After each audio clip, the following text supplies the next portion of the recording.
बांग्लादेश से एक के बाद एक वीडियो आ रहे हैं और उन वीडियोस को देख के मन बहुत व्यथित है। रात में कल मैं केवल 2 घंटे सो पाया और उन वीडियो को देख के मुझे समझ में आया हमारी माताओं बहनों ने जौहर क्यों किया था। उन वीडियोस को देख के समझ में आ रहा है कि 1947 में आडवाणी जी, जेठमलानी जी या मनमोहन सिंह जी या इंद्र कुमार गुजराल साहब या पृथ्वीराज कपूर, ये लोग अपना दुकान मकान छोड़ के क्यों भागे थे। सामूहिक बलात्कार हो रहा है, 15-15, 20-20 आदमी बलात्कार कर रहे हैं और 1-2 वीडियो तो ऐसा आया कि बलात्कार करने के बाद उसके पेट में, उस बेटी के पेट में बोतल डाल दी गई। 1-2 वीडियो ऐसे भी आए हैं जहां बलात्कार करने के बाद पेट पे चाकुओं से चीरा लगाया जा रहा है। इतनी जघन्य मानसिकता कहां से आती है, इतनी नफरत वाली मानसिकता आखिर कहां से आ रही है। आखिर ये जो कन्वर्टेड हिंदू होते हैं ये हिंदुओं से इतनी नफरत क्यों करते हैं। अल्टीमेटली बांग्लादेश में जो भी हैं सारे कन्वर्टेड हिंदू हैं, पाकिस्तान में जो भी हैं सारे कन्वर्टेड हिंदू हैं। ये कन्वर्टेड हिंदू आखिर हिंदू, जैन, बौद्ध, सिख से इतनी नफरत क्यों करते हैं। और जब नफरत करते हैं तो ये भी नहीं देखते कि ये ब्राह्मण है कि क्षत्रिय है कि वैश्य है कि दलित है। जो बांग्लादेश में घर चला रहे हैं वो ये नहीं देख रहे हैं कि हिंदू है कि जैन है कि बौद्ध है कि सिख। बेटियों से बलात्कार करते समय ये भी नहीं देख रहे हैं कि ब्राह्मण की बेटी है, क्षत्रिय की बेटी है, वैश्य की बेटी है, दलित की बेटी। उनके लिए सब काफिर हैं, सब काफिर हैं और घर भी जला रहे हैं, घर पे कब्जा भी हो रहा है। और सबसे बड़ी दुख की बात, सामने पति को बांध दिया है और अंदर उसी के सामने पत्नी से बलात्कार हो रहा है। पिता को बांध दिया गया है और बेटी से बलात्कार हो रहा है। भाई को बांध दिया गया है और बहन से बलात्कार हो रहा है। बच्चों को पकड़ के बच्चे चिल्ला रहे हैं और सामने मां से बलात्कार हो रहा है। ऐसी नफरत वाली सोच दुबई में क्यों नहीं है। अरे दुबई में भी हिंदू, जैन, बौद्ध, सिख रहते हैं, उनके साथ ऐसा व्यवहार तो नहीं होता। कुवैत में भी हिंदू, जैन, बौद्ध, सिख रहते हैं, ऐसा उनके साथ तो व्यवहार नहीं होता। बहरीन में भी हिंदू, जैन, बौद्ध, सिख रहते हैं, चीन में भी हिंदू, जैन, बौद्ध, सिख रहते हैं, उनके साथ तो ऐसा नहीं होता। फिर ये बांग्लादेश में क्यों होता है, पाकिस्तान में क्यों होता है। और अगर आप ये सोच रहे हैं कि जो आज बांग्लादेश में हो रहा है ये भारत में नहीं हो रहा है तो नहीं होगा, तो आपकी बहुत बड़ी गलतफहमी है। आप जो फार्म हाउस बना के बैठे हुए हैं ना, ये बड़ी बड़ी दुकान बना के बैठे हुए हैं, बड़े मकान बना के बैठे हुए हैं, 3 BHK का फ्लैट, 4 BHK का फ्लैट, ये 25 साल के बाद सब धरा का धरा रह जाएगा। आज बांग्लादेशी बेचारे जो करोड़पति हैं, अरबपति हैं, बॉर्डर पे खड़े हुए, हाथ जोड़ के खड़े हुए, हमको अंदर ले लो। अब उनको अपने दुकान की लालच नहीं है, मकान की लालच नहीं, उनको बस इतना है कि उनकी बेटी के साथ बलात्कार ना हो, उनकी बेटी बच जाए, उनकी पत्नी बच जाए, उनके बच्चे बच जाए, और लेके बॉर्डर पे खड़े हुए। आपको क्या लग रहा है कि ये जो बाहर हो रहा है वो भारत में नहीं होगा क्या? होगा, 100% होगा। हमारा कानून ऐसा घटिया है कि जो कुछ पाकिस्तान में हुआ, जो कुछ बांग्लादेश में हुआ, वो सब कुछ भारत में होगा। हमारा कानून ऐसा नहीं कि खौफ पैदा कर सके। जो कुछ पाकिस्तान में हो रहा है, बांग्लादेश में हो रहा है, और भारत में भी कई बार होता है, वो चीन में नहीं होता। जो कुछ भारत, पाकिस्तान, बांग्लादेश में होता है और हो रहा है, वो दुबई में भी नहीं होता, अरब में भी नहीं होता, कुवैत में भी नहीं होता, अबू धाबी में नहीं होता, सिंगापुर में नहीं होता, जापान में नहीं होता। क्यों? आपको लगता है कि वहां के नेता ज्यादा अच्छे हैं, वहां के सांसद ज्यादा अच्छे हैं, या वहां के प्रधानमंत्री ज्यादा अच्छे हैं? नहीं, वहां की शिक्षा अच्छी है और वहां का कानून ऐसा है कि खौफ पैदा करता है। हमने ना अपनी शिक्षा बदली है, ना हमने अपना कानून बदला है। मुझे समझ में नहीं आ रहा, ये जो राइट टू एजुकेशन एक्ट है, इसमें एक शब्द, ये पार्लियामेंट ने बनाया हुआ, इस पार्लियामेंट में एक शब्द इक्वल जोड़ने में क्या दिक्कत है? इस राइट टू एजुकेशन को राइट टू इक्वल एजुकेशन बनाने में क्या दिक्कत है? क्यों नहीं हम 10वीं तक पूरे देश में समान शिक्षा लागू कर देते हैं? क्यों नहीं हम माइनॉरिटी को डिफाइन कर देते हैं? अरे यूनाइटेड नेशन कहता है कि 1% से ज्यादा कम्युनिटी माइनॉरिटी नहीं होती, फिर हम माइनॉरिटी को क्यों नहीं डिफाइन कर रहे? यूएन कहता है कि जो कम्युनिटी कभी रूल कर चुकी हो, कहीं शासन कर चुकी हो, वो माइनॉरिटी नहीं हो सकती। हम वो फार्मूला भारत में क्यों नहीं लगा रहे? हम आखिर क्यों नहीं भारत में माइनॉरिटी डिफाइन कर रहे हैं? हम भारत में SC ST क्यों नहीं डिफाइन कर रहे हैं? हम क्यों नहीं कह देते कि जो शेड्यूल कास्ट, शेड्यूल ट्राइब या OBC जो कन्वर्ट हो जाएगा उसको कोई भी सरकारी, उसको कोई भी फायदा नहीं मिलेगा, ना रिजर्वेशन का फायदा मिलेगा, ना वजीफे का फायदा मिलेगा, कुछ नहीं मिलेगा। हम ये काम क्यों नहीं कर पा रहे? इस पार्लियामेंट के द्वारा बनाए गए राइट टू एजुकेशन में एक शब्द इक्वल जोड़ना है, राइट टू इक्वल एजुकेशन। हम अपनी भारत की संस्कृति क्यों नहीं स्कूलों में पढ़ा रहे? हम अपने महापुरुषों को क्यों नहीं पढ़ा रहे? हम अपने ऋषियों महर्षियों के बारे में क्यों नहीं पढ़ा रहे? हम धर्म और पंथ के बीच में जो अंतर होता है उसको स्कूलों में क्यों नहीं पढ़ा रहे? भारत का संविधान मजहबी शिक्षा का विरोध करता है, धार्मिक शिक्षा का नहीं। लेकिन हमें सबसे पहले धर्म क्या होता है, मजहब क्या होता है, धर्म क्या होता है, रिलीजन क्या होता है, इसको डिफाइन तो करना पड़ेगा ना। ये हम काम क्यों नहीं कर पा रहे?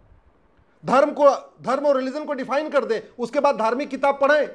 भगवत गीता धार्मिक किताब है, रामचरितमानस धार्मिक किताब है, वाल्मीकि रामायण धार्मिक किताब है, वेद पुराण धार्मिक किताब है। संविधान उसको पढ़ाने का विरोध नहीं करेगा, नहीं मना करेगा संविधान, लेकिन पहले धर्म और रिलीजन को डिफाइन तो करना पड़ेगा ना। हम घुसपैठियों की 100% संपत्ति जब्त करने, घुसपैठियों और उनके मददगारों की 100% संपत्ति जब्त करने, नागरिकता खत्म करने, आजीवन कारावास, फांसी देने के लिए कानून क्यों नहीं बना रहे? भारत के लिए दुबई वाले खतरा नहीं है, कुवैत वाले खतरा नहीं है, बहरीन वाले खतरा नहीं है। भारत के लिए जो खतरा है वो कन्वर्टेड है। तो जब कन्वर्टेड हिंदू इतने बड़े खतरा है हमारे लिए, तो कन्वर्जन को हम कन्वर्जन के खिलाफ कठोर कानून क्यों नहीं बना रहे? हम कन्वर्जन को भारत की राष्ट्र की सुरक्षा के लिए खतरा क्यों नहीं घोषित कर रहे? कन्वर्जन को देश की एकता अखंडता के लिए खतरा क्यों नहीं घोषित कर रहे? कन्वर्जन को हम देशद्रोह क्यों नहीं घोषित कर रहे? कन्वर्जन को हम वेजिंग वॉर क्यों नहीं घोषित कर रहे? कन्वर्जन को ऑर्गेनाइज क्राइम क्यों नहीं घोषित कर रहे? किसने रोका है हमें? कन्वर्जन कराने वाले मिशनरियों, जिहादियों, उनके मददगारों पे एनएसए लगाने, यूएपीए लगाने, वेजिंग वॉर की धारा लगाने, देशद्रोह की धारा लगाने, गैंगस्टर एक्ट लगाने से किसने रोका है हमें? केवल कानून में डिफाइन ही तो करना है ना। घुसपैठ हमारे लिए इतनी बड़ी समस्या हो चुकी है। 5 करोड़ से ज्यादा कन्वर्टेड हिंदू भारत में घुसपैठ कर चुके हैं। 5 करोड़ से ज्यादा कन्वर्टेड हिंदू भारत में आ चुके हैं, जिसको आप बांग्लादेशी कहते हैं, हम उसको कन्वर्टेड हिंदू कह रहे हैं। आखिर वो भी कन्वर्टेड हिंदू है और वो हमारे लिए बहुत बड़ा खतरा है। 4 करोड़ जनसंख्या है कनाडा की और भारत में 5 करोड़ से ज्यादा कन्वर्टेड हिंदू है। हम घुसपैठियों, उनके मददगारों के खिलाफ यूएपीए क्यों नहीं लगा रहे हैं? घुसपैठियों मददगारों के खिलाफ एनएसए क्यों नहीं लगा रहे?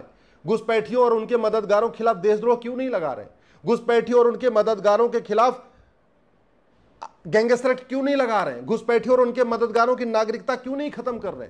घुसपैठियों और उनके मददगारों की 100% संपत्ति जब्त करने, नागरिकता खत्म करने, आजीवन कारावास, फांसी देने के लिए कानून क्यों नहीं बना रहे? जनसंख्या विस्फोट हमारे लिए इतना बड़ा खतरा हो चुका है, हम दो हमारे दो क्यों नहीं लागू कर रहे? किस डर के मारे नहीं लागू कर रहे? हम क्यों नहीं एक नागरिकता कानून बना रहे कि जो भारत को नहीं मानेगा, भारत की संस्कृति को नहीं मानेगा, भारत की परंपरा को नहीं मानेगा, वसुधैव कुटुंबकम को नहीं मानेगा, नारी तू नारायणी को नहीं मानेगा, सर्वमंगल मांगल्य को नहीं मानेगा, हम उसकी नागरिकता खत्म करेंगे। जो भारत में पाक नापाक सोचेगा, काफिर के बारे में काफिर जैसी सोच रखेगा, हम उसकी नागरिकता खत्म करेंगे। अरे ये कानून बनाने से हमें किसने रोका? सड़क के किनारे अवैध निर्माण हो रहा है, जंगल में अवैध निर्माण हो रहा है, हाईवे के किनारे अवैध निर्माण और रेलवे लाइन के किनारे अवैध निर्माण हो रहा है। हम अवैध निर्माण के खिलाफ कठोर कानून बनाने से हमें किसने रोका? भारत के ही गद्दार, भारत के ही जयचंद घुसपैठियों का आधार बना रहे हैं, राशन कार्ड बना रहे हैं, ड्राइविंग लाइसेंस बना रहे हैं, बर्थ सर्टिफिकेट बना रहे हैं, डोमिसाइल सर्टिफिकेट बनवा रहे हैं, वोटर आईडी बना रहे हैं। हम इसके फर्जी डॉक्यूमेंट बनाने के खिलाफ कठोर कानून क्यों नहीं बना रहे? किसने रोका हमें? भारत के गद्दार उनकी मदद कर रहे हैं।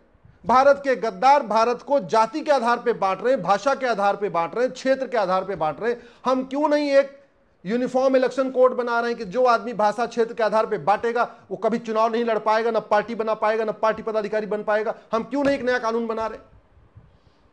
हम क्यों नहीं एक भारतीय न्याय संहिता बना रहे हैं कि जज के लिए जुडिशियल चार्टर लागू कर दे रहे हैं, हर हालत में जज को 1 साल के अंदर मुकदमे का फैसला देना पड़ेगा?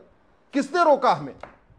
आखिर पुलिस रिफॉर्म करने से किसने रोका है? एडमिनिस्ट्रेटिव रिफॉर्म करने से किसने रोका है? जुडिशियल रिफॉर्म करने से किसने रोका?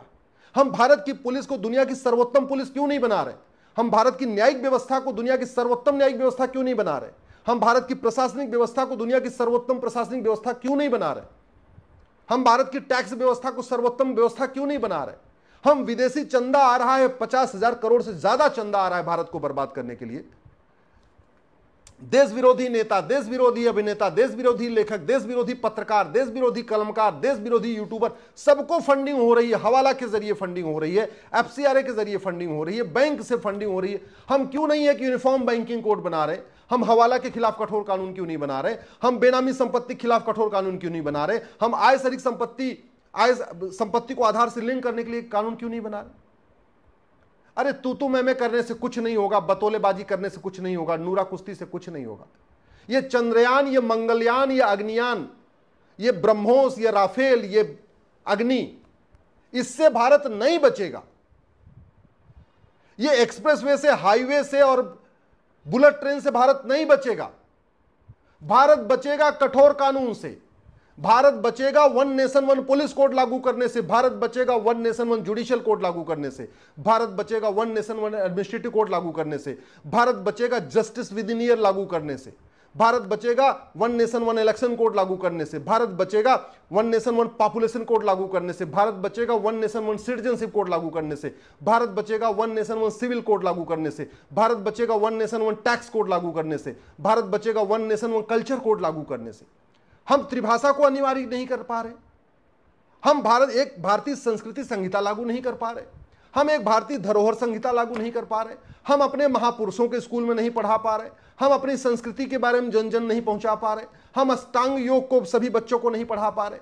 वो जो नफरती स्कूल चल रहे हैं भारत में 5 लाख से ज्यादा, हम उसको बैन नहीं कर पा रहे। संविधान कहां कह रहा है कि नफरत सिखाओ स्कूलों में जाके? कहां लिखा है संविधान में कि नफरती स्कूल भारत में चलने चाहिए? अरे माइनॉरिटी को अपना स्कूल खोलने का अधिकार है, लेकिन माइनॉरिटी परिभाषित तो करिए। पहले यूएन की डिफिनेशन को भारत में तो ले आइए। यूएन कहता है 1% से ज्यादा जो होगा वो माइनॉरिटी नहीं होगा। यूएन कहता है जो कम्युनिटी कभी शासन कर चुकी है वो कभी माइनॉरिटी नहीं हो सकती। तो जिस कम्युनिटी ने भारत पे 500 साल राज किया, या जो कम्युनिटी भारत में 200 साल राज कर चुकी है, उसको माइनॉरिटी का दर्जा क्यों मिला हुआ है? अगर आपको मेरी बात ठीक लग रही हो ना, इस वीडियो को अधिक से अधिक शेयर करिएगा, अपने इंस्टाग्राम पे, फेसबुक पे, ट्विटर पे, हर जगह शेयर करिएगा। एक बात याद रखिएगा, जो पहले पाकिस्तान में हुआ 1947 में, वही 2024 में बांग्लादेश में हो रहा है। और अगर अभी भी नहीं चेते, पार्टियों की गुलामी करते रहे, नेताओं के भरोसे बैठे रहे और कठोर कानून नहीं बनवाया, तो याद रखना 2047 में वही होगा जो बांग्लादेश में आज 2024 में हो रहा है।